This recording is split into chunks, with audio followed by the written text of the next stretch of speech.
It was supposed to be a relaxing Friday night out. I had been looking forward to dinner with Sarah and her friends all week. We'd been dating for almost a year, and although I'd met her friends before, this was the first time we were all going out together without any other distractions. I wanted to make a good impression, not just for Sarah's sake, but because I genuinely hoped to be part of her social circle. Little did I know, the night would turn into one of the most uncomfortable experiences of my life. The evening started off fine. We met at a trendy little restaurant downtown, the kind with dim lighting, warm music, and perfectly plated food. I smiled, shook hands, and tried to join in on the light conversation. But after the appetizers arrived, her friend's tone began to shift. It started with small jabs, playful teasing about my job, my clothes, and my choice of drink. At first, I laughed it off, assuming they were just trying to break the ice. But then the jokes got sharper. One of her friends made a snide remark about my car, calling it cute in a struggling artist kind of way. Another chimed in, asking if I was saving up for a real one. Sarah laughed along with them, which stung more than I expected. I waited for her to step in and maybe say, "Hey, that's enough," but she didn't. When the main course arrived, the conversation turned into something uglier. They started making personal jokes about my family background, which I had only briefly mentioned in passing to Sarah. I felt my face heat up, not out of embarrassment but from a slow, creeping anger. I caught Sarah's eye, silently asking her to step in. She just shrugged, as if to say, "That's how they are." I decided to keep my composure and quietly sip my drink, hoping they would tire themselves out. But instead, the comments became louder, drawing the attention of nearby tables.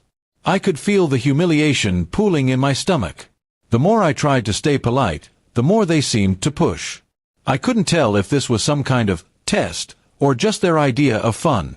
Finally, I leaned toward Sarah and whispered, "This is getting a bit much.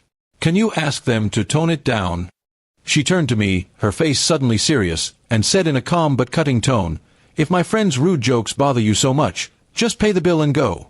For a moment, I thought I'd misheard her. But the way her friends smirked told me I hadn't. My chest tightened as I realized she was siding with them, not me. I felt something inside me shift, not just irritation, but a deep, cold sense of betrayal. The table went quiet for a split second before one of them laughed again, breaking the tension. I could have stayed and endured it, but something in me refused. I reached for my wallet, placed enough cash on the table to cover the entire bill, including theirs, and stood up without saying another word. I could feel Sarah's eyes on me, but I didn't look back. I walked out of the restaurant, the night air feeling colder than it should have. My hands were trembling, not from anger alone, but from the sharp clarity that this relationship had just ended in a single sentence. By the time I got to my car, my phone buzzed with a message from her, "Wow, can't believe you just walked out like that. Over a few jokes." I stared at the screen, my thumb hovering over the keyboard. I wanted to explain how humiliating it had been, how I'd expected her to have my back. But then I realized, if she couldn't see it already, nothing I said would matter. I didn't reply. Instead, I started the engine and drove home, each mile putting more distance between me and the people who thought tearing someone down was entertainment. Later that night, I lay in bed replaying everything in my mind. I thought about the way her friends had looked at me, the way she had laughed along, and the moment her words sealed it all.